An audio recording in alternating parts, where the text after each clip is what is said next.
The MCDM RPG, actual name TBD, is what we get when Matt Colville, everybody's favorite dungeon mastering uncle, spends his entire career designing games, teaching you how to run the game, and making some of the finest third-party 5th edition material out there, hires a team, pays them a living wage, and says,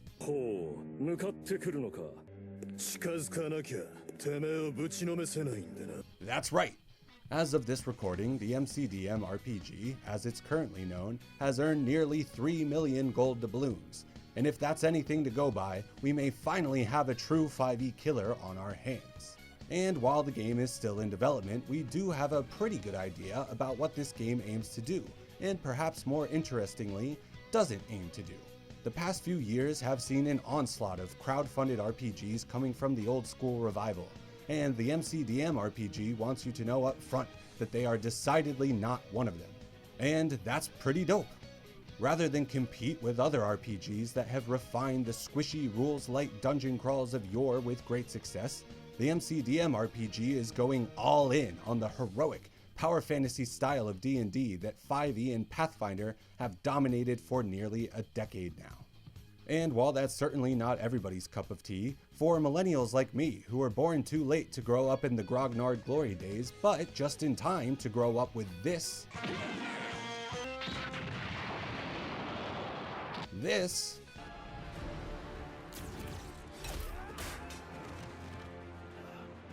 and this,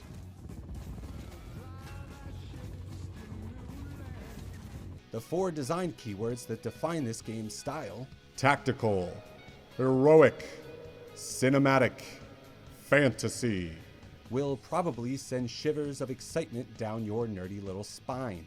I mean, come on. They have a baked-in system to account for throwing enemies through different types of terrain like wood, stone, and metal, and even how much damage you'll take according to how many trees you get yeeted through. This alone gets me so hype.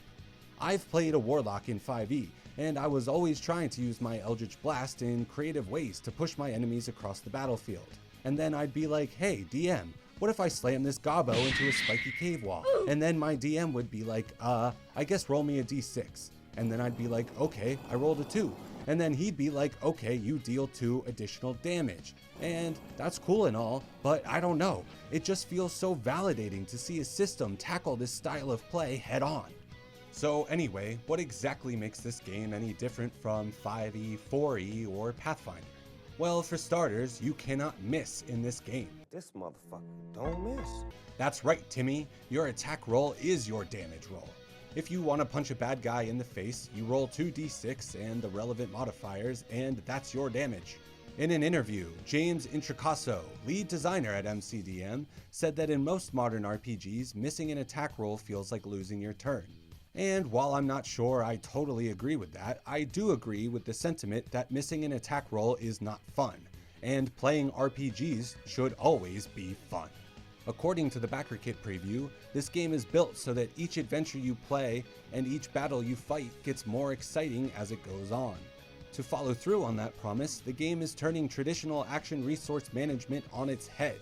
Rather than starting off with a full clip of spell slots and holding on to them for as long as you can, in MCDM RPG, characters will actually gain heroic resources to spend on more heroic actions as combat progresses.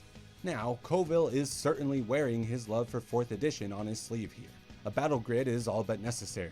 Movement and ranges are measured in squares, and there's a clear emphasis on tactics. But what if you're a lover and not a fighter? Your mama taught you to use your words, and by golly, you're not gonna let her down now.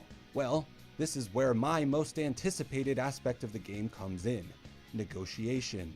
Players can engage with key NPCs and negotiate with them to change their minds on actions they may take, or even change their allegiances altogether. These NPCs will have special stats like patience and interests that will play into this negotiation mechanic. We don't know much about how this will actually work just yet, but I have read some sample negotiations over on the MCDM Patreon, and they kind of remind me of negotiating with the penis monsters in Persona 5, but with some deeper, almost burning wheel-like elements to them. NPCs will have ideals, opinions, thoughts, and feelings for the GM to reference as players use their cunning, wits, and dice rolls to ultimately overcome, or fail to change, the NPC's stance on important situations. This could be a bit of a slog if you're breaking out the negotiation rules every time one of your players wants to barter over a few health potions, but if used sparingly, I could see an intense negotiation becoming the highlight of an entire campaign. And that's really it, at least for now. It's worth noting that the game itself is nowhere near complete, and while the core design concept is certainly there, a lot of these systems could, and probably will, change significantly as development progresses. It's also worth noting that the game itself is quite expensive compared to most other crowdfunders, but Matt's transparency about paying his staff and contractors a livable wage and setting the price of his game according to that is admirable. So if Strongholds and Followers, Kingdoms and Warfare, Arcadia, and other MCDM products are anything to go by, this will be, at the very least, a highly polished passion project. And that's enough to get me excited. Okay, until next time, venture forth. And please subscribe.